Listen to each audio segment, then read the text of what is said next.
What's up? Kumusta mga boxing fanatics? Welcome po ulit sa aking dimensyon, Joey Boy Boxing TV. And new WBO welterweight champion of the world, Timothy Bradley.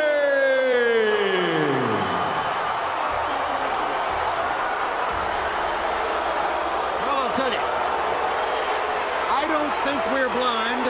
I think Harold Lederman is the best scorer alive, and I think that is a terrible, bogus decision.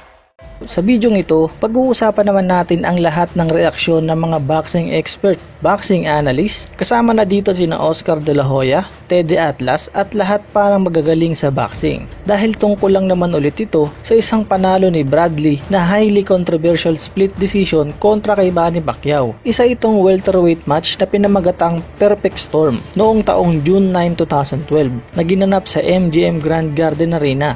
Pero bago natin talakayin ang buong reaksyon ng mga boxing experts ay atin munang usisain at balikan ang kanilang naging laban at kung paano pinuntusan ng mga judges ang laban.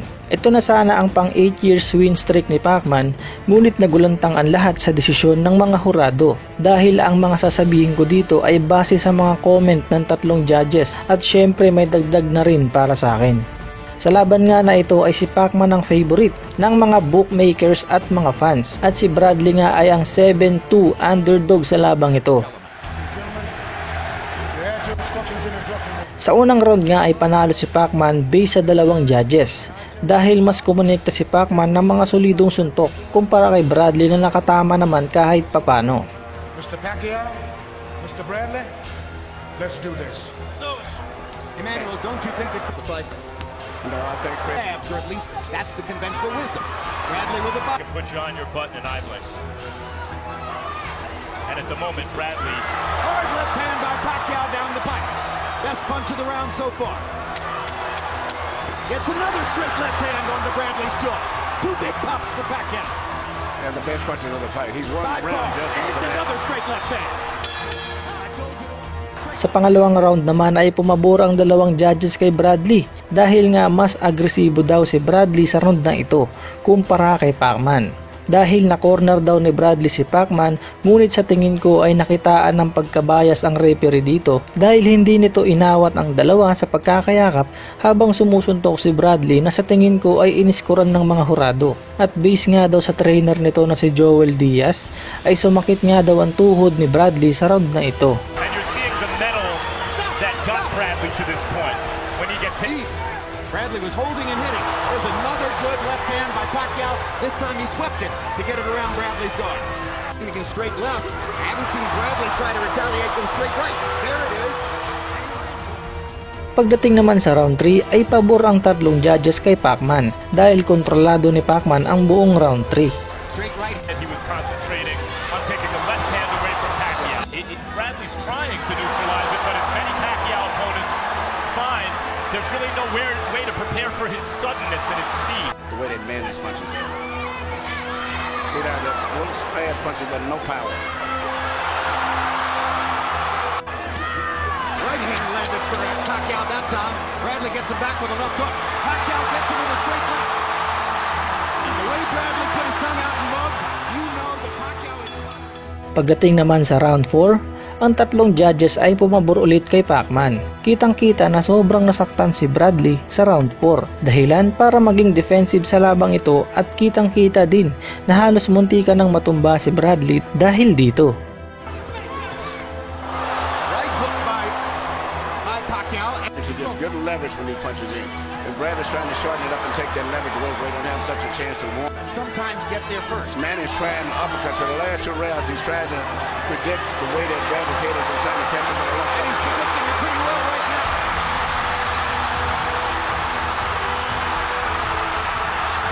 This is a Pacquiao flurry. The right hook lands. Well, he's moving his head now to survive because he's hurt. He doesn't want to run to just survive. He doesn't have the firepower to keep Manny off. Bradley's trying to fight back.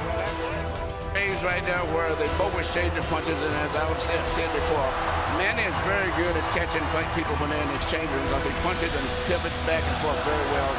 Nothing is landing clean except for that punch there. And it still didn't seem like Sa round 5 naman ay patuloy pa din ang mga opensa ni Pacman. Ngunit naging successful daw ang mga counter punch ni Bradley kaya isang judges lamang ang pumabor dito para kay Pacman.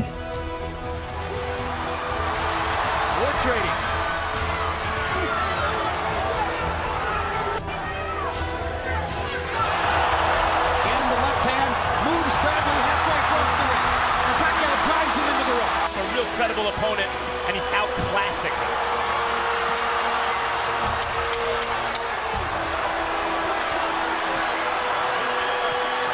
Manny Pacquiao loves this kind of fight. This is exactly what Bradley does to Bradley. Here you see a tremendous left from Manny Pacquiao. It seems as if he just physically overpounds Bradley.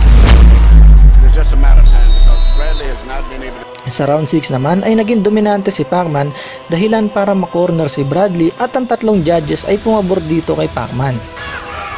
Yes, but there's a minute to go.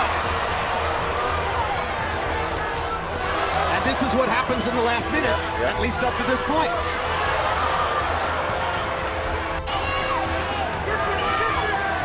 Gets Bradley against the ropes and hits him 3 times with the left hand.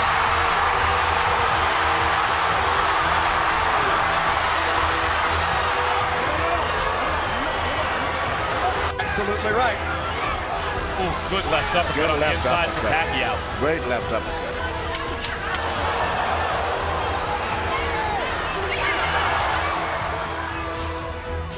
At pagdating nga po sa round 7 ay dito na daw po naging pabor ang laban kay Bradley at magig sa second half ng laban dahil nahirapan na daw si Pacman makatama ng malalakas na suntok pero parang hindi naman at nanalo daw si Bradley sa round na ito according sa tatlong judges. Is his powerful self-belief and self-confidence. Brady's boasting at last month's pay-per-view card. Somebody said something disparaging about Pacquiao, and Richardson said, listen, you can knock him all you want until he touches you. When he touches you, that's when you learn how special he is. I mean, here's Bradley still fighting as hard as he can.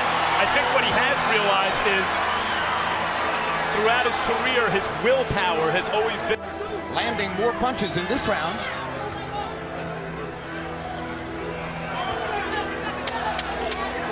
Sa round 8 naman ay pumabor ang dalawang judges kay Bradley. Siguro nga mga Brad ay may favoritism o pagiging bias ang dalawang judges sa labang ito.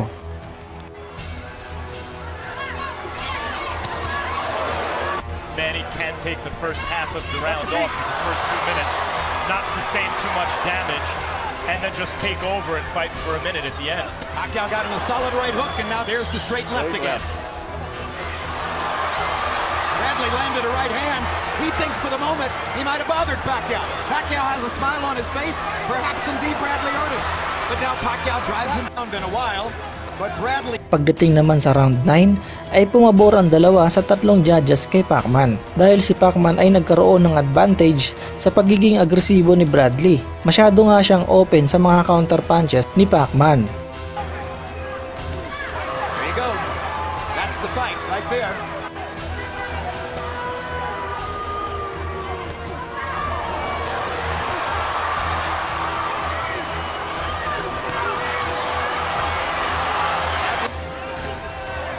Another straight left hand between the guard by Pacquiao. 2 more punches landing on the inside.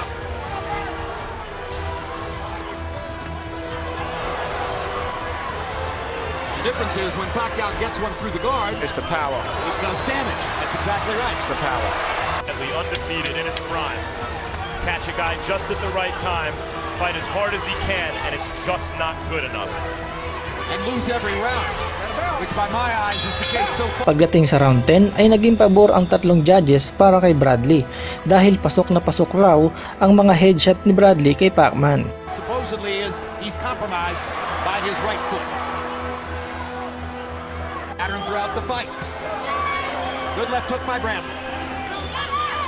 Straight left hand for Pacquiao. We thought he'd implement from the beginning, which is trying to counter Pacquiao.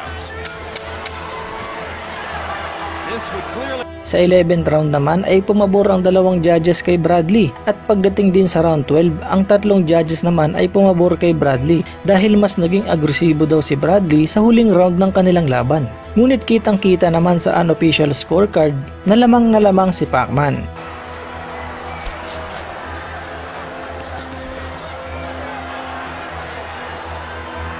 Bradley primed for the moment, throwing the hardest shots he can and not hurting Pacquiao with them. Exactly. But you can't throw power over...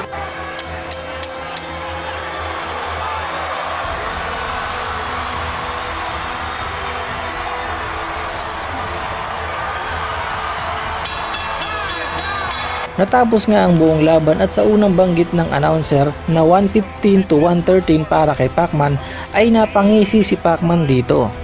At nang binanggit ang 115 to 113 para kay Bradley ay dito na nakaramdam ang lahat. At panalo nga si Bradley via highly controversial split decision at halos nga nagulantang ang lahat ng manonood dito.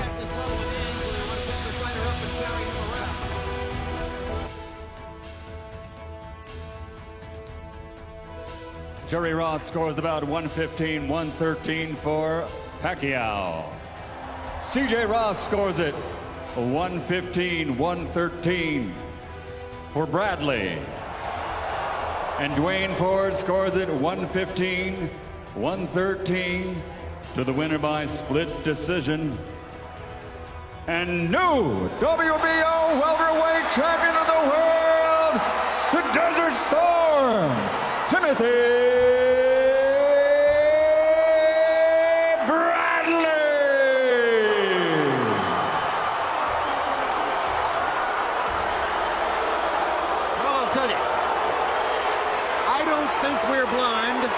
I think Harold Lederman is the best scorer alive, and I think that is a terrible, bogus decision. At ito nga ang naging reaksyon ng lahat. Pagkatapos nga ng announcement sa nanalo, ay karamihan sa mga fans ay nagbu ng malakas. Maging si Pacman ay nagulat din sa desisyong ito. Maging si Bob Arum ay kwestiyon ng mga judges at sobrang nairita siya sa dalawang judges na bumoto kay Bradley. At bago pa man daw ilabas ang scorecards, ay sinabi daw ni Bradley kay Bob Arum na I tried hard but I couldn't beat that guy.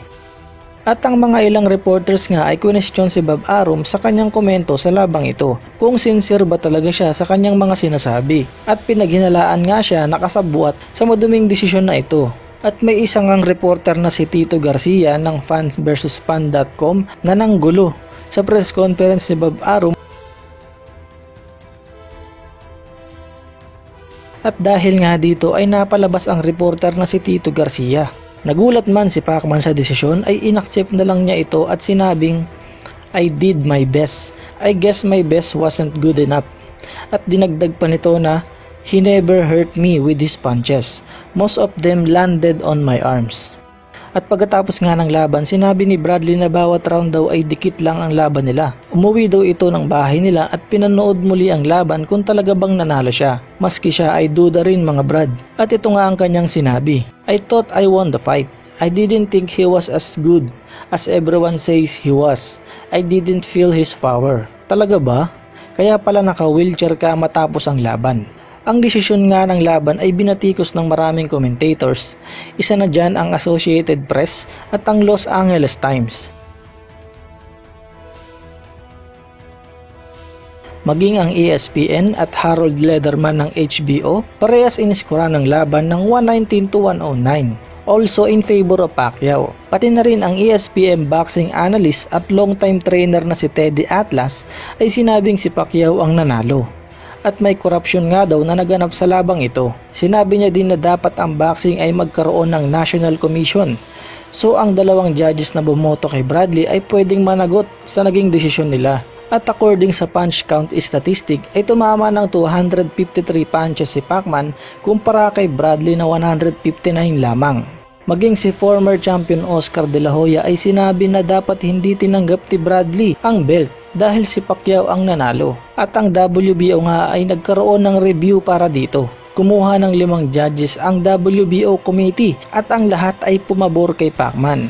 ngunit hindi na daw pwedeng bawiin ang naging resulta ng laban, bagkus ay idaan na lang daw ito sa rematch. Pagkatapos nga ng labang ito ay inannounce ni Bradley na welcome siya para sa rematch nila. At ginanap nga ito sa MGM Grand din noong April 12, 2014 at nanalo nga dito si Pacquiao by unanimous decision at nabawi niya ang kanyang titulo na WBO title. Umabot pa ito sa pangatlong laban at nanalong muli si Pacman by unanimous decision at napabagsak niya ito ng 2 beses.